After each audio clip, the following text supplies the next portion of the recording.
So hello guys, स्वागत है हमारे रियल एजुकेशन चैनल पर। आज हम लोग पढ़ने वाले हैं सिविक्स के चौथा पार्ट यानी चौथा ये वीडियो है।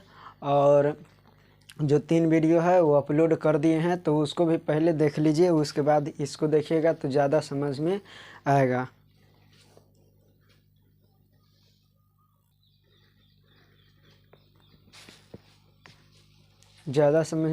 तो देखिए, आज हम लोग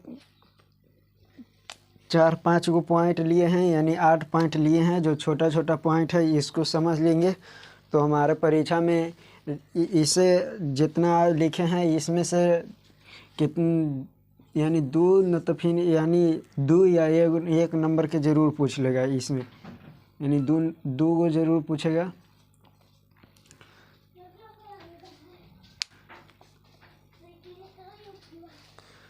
तो देखिए, हम लोग पढ़ते हैं इसको। सबसे पहले रंगभेद की नीति क्या है, नस्लवाद क्या है, क्षेत्रवाद क्या है, सांप्रदायिकतावाद क्या है, लैंगिक विभेद क्या है, उसके बाद परिवारवाद क्या है, और सामाजिक विभेद किसे कहते हैं, धर्मनिरपेक्ष किसे कहते हैं। अगर ये चीज़ हम लोग समझ लेंगे तो हमारे परीक्षा में 2 गो क्वेश्चन जरूर आएगा, इससे खाली 2 गो जरूर आएगा, तो समझना है। अब उसके बाद फिर लास्ट में जो लिखवाएंगे आंसर, इसका आंसर भी दे देंगे। तो सबसे पहले हम लोग जानते हैं रंगभेद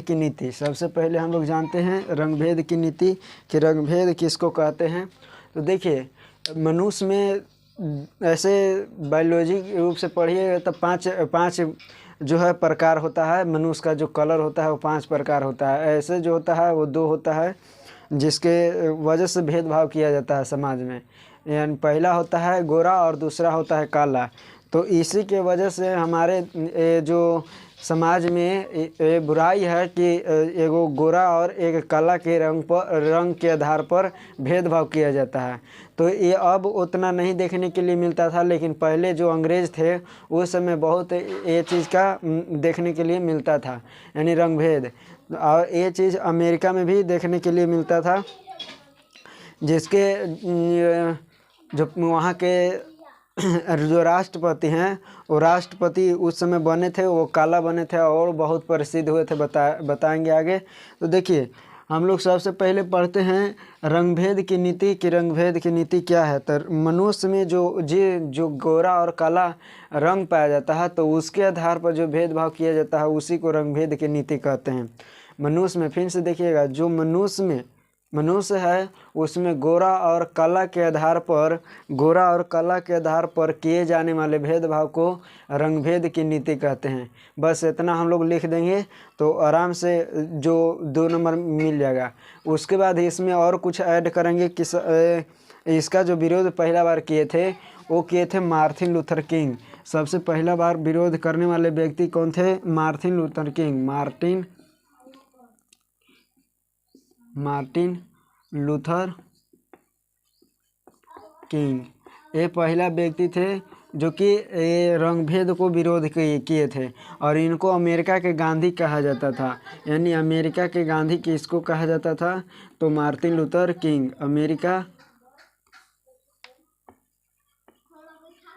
अमेरिका का गांधी किसको कहा जाता था? तो यानी अमेरिका के गांधी। ठीक है, क्यों कहा जाता था? क्योंकि जिस प्रकार से यहाँ महात्मा गांधी जो विरोध कर रहे थे, उसी प्रकार से वहाँ पे भी अमेरिका में भी रंगभेद था। और वहाँ पे जो गोरा और काला के आधार पर भेदभाव किया जाता था। तो मार्टिन लूथर किंग पहला व्यक्ति थे जो कि रंगभेद के विरोध यानी रंगभेद नीति को विरोध किए थे। तो सबसे पहला बात हम बताएं कि मनुष्य में जो गोरा और काला के आधार पर किए जाने वाले भेदभाव को रंगभेद की नीति कहते हैं। इसके पहला व्यक्ति रंगभेद के विरोध करने वाले मार्टिन लूथर किंग थे, जिनको अमेरिका के गांधी कहा जाता था। उसके बाद है नस्लवाद। पहला हो गया। दूसरा है नस्लवाद। तो नस्ल के आधार पर किए जाने वाले भेदभाव को नस्लवाद कहते हैं। ठीक है, नस्ल के आधार पर किए जाने वाले भेदभाव को नस्लवाद कहते हैं। तो ये सब छोटा छोटा पॉइंट है। उसके बाद है क्षेत्रवाद। क्षेत्रवाद किसको कहते हैं? क्षेत्रवाद है कि जैसे अपन किसी भी क्षेत्र में ऐसे जाइएगा तो देखिएगा कि जो एक क्षेत्र है वो दूसरे क्षेत्र में जाता है तो मार देता है, या किसी अन्य मामला को लेकर वो यानी लड़ाई कर लेता है। तो लड़ाई कर लेता है तो क्या होगा कि उस क्षेत्र में तो गया और अपने क्षेत्र में क्या किया, यानी अपने क्षेत्र में तो लगाव किया और दूसरे क्षेत्र में क्या किया, विरोधी किया। तो इसी को कहते हैं क्षेत्रवाद, यानी अपने क्षेत्र से लगाव और दूसरे क्षेत्र से अलगाव की भावना रखना ही क्षेत्रवाद कहते हैं। यानी अपने क्षेत्र से लगाव और दूसरे, यानी अपना क्षेत्र से कि जो कि लगाव कर रहा है और दूसरे क्षेत्र से क्या कर रहा है, विरोध कर रहा है। तो वैसे क्षेत्र, वैसे व्यक्ति को, भावना को क्या कहेंगे, क्षेत्रवाद कहते हैं, उसी को क्षेत्रवाद कहते हैं। यानी लिखेंगे कि अपने क्षेत्र से लगाव और दूसरे क्षेत्र से लगाव की भावना रखना ही क्षेत्रवाद कहलाता है। यह एक सामाजिक बुराइयां हैं जो कि संविधान को, जो हमारे लोकतंत्र को है, वो बुरी तरह से प्रभावित करने का कार्य कर रहा है। अब देखिए, एक होता है सांप्रदायिकतावाद। सांप्रदायिकतावाद आज भी है। सांप्रदायिकतावाद, क्षेत्रवाद तो खैर उतना नहीं है, लेकिन सांप्रदायिकतावाद आज भी है। सांप्रदायिकतावाद मतलब होता है इसमें धर्म, ठीक है। सांप्रदायिक मतलब होता है धर्म, क्या होता है, धर्म। सांप्रदायिक मतलब होता है धर्म। वाद, वाद मतलब कि एक गलत, एक भावना, ठीक है, शासन। अब क्या हुआ कि सांप्रदायिकतावाद क्या हुआ कि जब किसी व्यक्ति के, यानी कोई भी धर्म के व्यक्ति है, जैसे मान के चलिए कि एक व्यक्ति है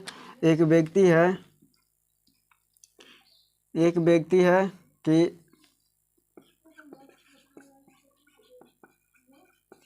एक व्यक्ति है, वो मान लेते हैं कि मुस्लिम है, ठीक है,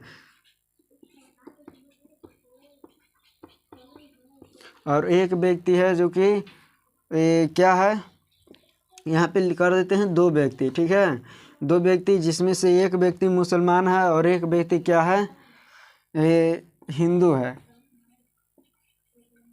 तो ये क्या है कि अगर मान के चलिए कि अगर इसका जो है, इसका संप्रदाय यानी धर्म अगर खतरा में यानी खतरा में रहेगा, तो ये क्या करेगा, अपने धर्म को बचाने के लिए ये अपना प्राण भी बलिदान दे सकता है। उसी प्रकार से हिंदू है, यानी हिंदू भी अपना हिंदुत्व को बचाने के लिए अपना भी प्राण दे देते हैं। और अगर इसका किसी भी प्रकार के संकट आता है तो ये क्या करता है, दूसरे को, धर्म को क्या कर देगा, नीचा दिखाने की कोशिश करता है। मान के चलिए कि हिंदू हो या मुस्लिम हो, तो यह एक ऐसे भावना है जो क्या करता है, मानव के, यानी मानव में पाए जाने वाले एक प्रकार के ऐसे भावना है, मनोभावना होती है, जिसमें लोग अपने राष्ट्र, अपने देश के प्रति, यानी अपने राष्ट्र, अपने संप्रदाय के प्रति प्राणों को बलिदान देने के लिए तैयार हो जाते हैं, अर्थात अपने धर्म को ऊंचा दिखाना ही कौन कहलाता है, सांप्रदायिकतावाद कहलाता है। अपने धर्म को ऊंचा दिखाना ही सांप्रदायिकतावाद कहलाता है। सीधे बोलेंगे कि किसी दूसरे धर्म से अपने धर्म को ऊंचा दिखाना ही सांप्रदायिकतावाद कहते हैं, और इसको, धर्म को किसी दूसरे धर्म को नीचा दिखाने के लिए, अपने धर्म को ऊंचा दिखाने के लिए ये प्राण के भी बलिदान दे देते हैं। उसके बाद है, ये समझ में आ गया होगा, नहीं समझ में आएगा तो कमेंट आप ज़रूर कीजिएगा, हम उसका रिप्लाई देंगे, या अगले वीडियो में हम उसको फिर से दोबारा हम समझा देंगे, आपको समझ में आ जाएगा। तो इसलिए आप कमेंट करिएगा। उसके बाद है कि लैंगिक विभेद। लैंगिक विभेद क्या है? लैंगिक विभेद क्या है? देखिए, लैंगिक मतलब होता है लिंग। लिंग मतलब होता है लड़का या लड़की। लिंग मतलब क्या होता है? लड़का या लड़की, ठीक है। लिंग मतलब क्या होता है? लड़का या लड़की होता है।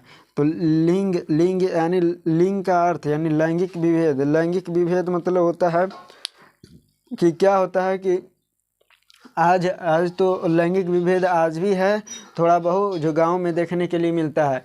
तो लैंगिक विभेद क्या है कि धारणा लिंग के आधार पर, ठीक है, लिंग के आधार पर, यानी लिंग के आधार पर किए जाने वाले भेदभाव को लैंगिक विभेद कहते हैं। और लिंग का अर्थ होता है लड़का या लड़की। अगर आज बात करें तो देखिए लड़का क्या होता है कि लड़का को गांव की अगर बात कीजिए तो गांव में से लड़का को बाहर पढ़ने जाने देता है। लेकिन वही अगर लड़की को अगर बात करें तो कुछ ऐसे लोग होते हैं जो कि गांव से कभी बाहर निकलने के लिए नहीं कहा जाता है। तो ये है भेदभाव है जो कि लिंग के आधार पर किया जाता है कि लड़की है तो तुम नहीं जा सकती है, कि कहीं नहीं जा सकती है, और लड़का है तो छोटा घूम सकता है। तो ये चीज़ क्या है, लिंग है, यानी लिंग के आधार पर ये भेदभाव किया जा रहा है। तो इसी को कहते हैं लैंगिक विभेद। इसी को क्या कहेंगे, लैंगिक विभेद, यानी लिंग के आधार पर किए जाने वाले भेदभाव को लैंगिक विभेद कहते हैं।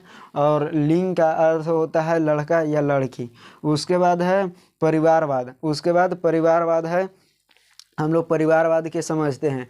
तो परिवारवाद क्या होता है, तो जो मान के चलिए कि ये पहले क्या है कि एक राजा पहले बनता था, और राजा क्या होता था कि अगर राजा बन गया और उसको राज को या देश को चलाना रहता है, तो अगर राजा मर जाता है तो उसके बेटा आता है, फिर वो मरता है तो उसके बेटा आता है।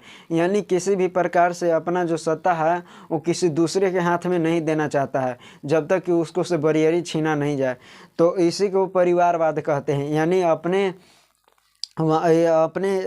परिवारवाद, यानी अपने ही परिवार को दोबारा सत्ता यानी दे देना, उसी को परिवारवाद कहते हैं। देखिए अगर हम लोग बढ़िया से अगर समझे तो परिवारवाद एक ऐसी मानसिकता होती है जो राजनीति को प्रत्यक्ष या अप्रत्यक्ष रूप से प्रभावित करती है। इसके तहत कोई भी राजनीतिक दल की पार्टी चुनाव के समय अपने संगे संबंधी रिश्तेदारों को टिकट देने का कार्य करता है।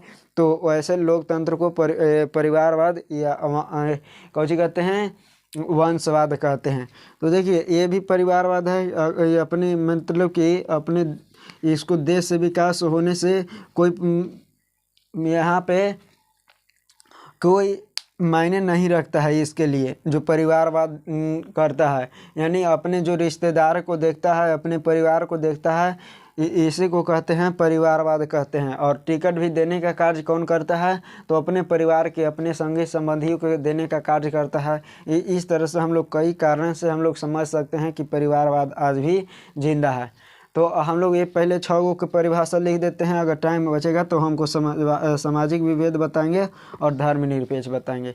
तो चलिए पहले हम लोग इसको फिर से समझ लेते हैं, अभी बोर्ड पर लिख देते हैं सभी को परिभाषा। तो देखिए हम लोग लिख दिए, जो हम पढ़ाए थे वो चीज़ लिख दिए। अब हम लोग के डायरेक्ट कॉपी पर लिखना है, उसके बाद आप कॉपी पर लिखकर रिवीजन कर सकते हैं, और नहीं तो हम इसका PDF भी डाल देंगे टेलीग्राम पर, आप वहां से भी देख सकते हैं। तो देखिए रंगभेद की नीति क्या है। तो देखिए मानव में गोरा और काला रंगों के आधार पर किए जाने वाले भेदभाव को रंगभेद की नीति कहते हैं। उसके बाद इस नीति का विरोध करने वाला सबसे पहला व्यक्ति मार्टिन लूथर किंग थे, जिसे इन्हें अमेरिका के गांधी कहा जाता था। इसमें लोगों के मौलिक अधिकार छीन लिया जाता है। किसमें, रंगभेद की नीति में छीन ली जाती है। उसके बाद है नस्लवाद क्या है, तो किसी देश या राज्य समाज में रहने वाले नागरिकों के बीच जब नस्ल के आधार पर भेदभाव किया जाता है उसे नस्लवाद कहते हैं। उसे क्या कहते हैं, नस्लवाद कहते हैं। अब देखिए हम लोग क्षेत्रवाद किसे कहते हैं। क्षेत्रवाद अपने क्षेत्र से लगाओ तथा दूसरे क्षेत्र से अलगाव, अपने क्षेत्र से लगाओ तथा दूसरे क्षेत्र से लगाव की भावना रखना ही क्षेत्रवाद कहलाता है, जो एक सामाजिक बुराई है। क्या है, एक सामाजिक बुराई है। सांप्रदायिकतावाद क्या है, यह एक ऐसी मनोभावना होती है जिसमें लोग अपने राष्ट्र, अपने संप्रदाय के लिए अपने प्राणों की बलिदान कर देते हैं। अर्थात अपने धर्म को किसी दूसरे धर्म से ऊंचा दिखाना ही सांप्रदायिकतावाद कहलाता है। तो ये चीज़ था, आप लोग समझ चुके होंगे। तो अब हम लोग आगे देखते हैं, 2 और बताएंगे कि लैंगिक विभेद क्या है और उसके बाद है परिवारवाद क्या है। तो इसको नोट कर लीजिए और रिवीजन भी हो जाएगा, साथ में रिवीजन भी हो जाएगा, याद भी हो जाएगा। तो फिर से देख लीजिए, मानव में गोरा और काला के आधार पर किए जाने वाले भेदभाव को रंगभेद कहते हैं। इस नीति का विरोध सबसे पहले मार्टिन लूथर किंग किए थे, जिसे अमेरिका के गांधी कहा जाता है। इसमें मौलिक अधिकार छीन ली जाती है। नस्लवाद किसी देश या राज्य समाज में रहने वाले नागरिकों के बीच नस्ल के आधार पर किए जाने वाले भेदभाव को नस्लवाद कहते हैं। क्षेत्रवाद अपने क्षेत्र से लगाव तथा दूसरे क्षेत्र से अलगाव की भावना रखना ही क्षेत्रवाद कहलाता है। उसके बाद है सांप्रदायिकतावाद। यह एक ऐसी मनोभावना होती है जिसमें लोग अपने राष्ट्र, अपने संप्रदाय के लिए अपने प्राण को बलिदान कर देते हैं, अर्थात अपने धर्म को किसी दूसरे धर्म से ऊंचा दिखाना ही सांप्रदायिकतावाद है कहलाता है। तो ये था, ये 4 गो आप लोग समझ चुके होंगे। आगे 5वां और 6ठा देख लीजिए। चलिए आइए देखिए, हम लोग आगे हैं लैंगिक विभेद जानते हैं, या इसी को कहते हैं लैंगिक असमानताएं क्या है, और दूसरा है परिवारवाद। तो देखिए, लैंगिक विभेद या लैंगिक असमानताएं बताए थे पहले भी कि लिंग के आधार पर किए जाने वाले भेदभाव को लैंगिक विभेद या असमानताएं कहते हैं। लिंग का अर्थ होता है लड़का या लड़की। आज के वर्तमान समय में लड़कों की अपेक्षा लड़कियों के साथ काफ़ी भेदभाव किया जा रहा है। उसके क्या चीज़ में किया जा रहा है, तो खान पान में किया जा रहा है, शिक्षा संस्था में किया जा रहा है, उसके बाद पालन पोषण में किया जाता है। तो ये चीज़ था, ये अपने भाषा में लिखना है कि लिंग के आधार पर किए जाने वाले भेदभाव को लैंगिक विभेद कहते हैं। लिंग का अर्थ होता है लड़का या लड़की से है। आज के वर्तमान समय में लड़कों की अपेक्षा लड़कियों के साथ काफ़ी भेदभाव किया जा रहा है, जैसे खान पान, शिक्षा संस्था, पालन पोषण आदि। उसके बाद है परिवारवाद। परिवारवाद एक ऐसी मनोभावना होती है जो राजनीति को प्रत्यक्ष या अप्रत्यक्ष रूप से प्रभावित करती है। परिवारवाद एक ऐसी मनोभावना होती है जो राजनीति को प्रत्यक्ष या अप्रत्यक्ष रूप से प्रभावित करती है या करने के कार्य करती है। इसके तहत कोई भी राजनीतिक पार्टी चुनाव के समय अपने संगी संबंधी रिश्तेदारों को टिकट देने का कार्य करता है, जो कि एक लोकतंत्र का प्रमुख अवगुण है। तो आज के इस वीडियो में इतना ही। अगर 6 परिभाषा में से अगर कोई भी पॉइंट अगर आपको नहीं समझ में आया होगा, तो अगले वीडियो में आप या इसी वीडियो में कमेंट कीजिएगा। हम अगले वीडियो में उसका रिप्लाई देंगे, उसको फिर से हम समझाएंगे। तब तक के लिए जय हिंद।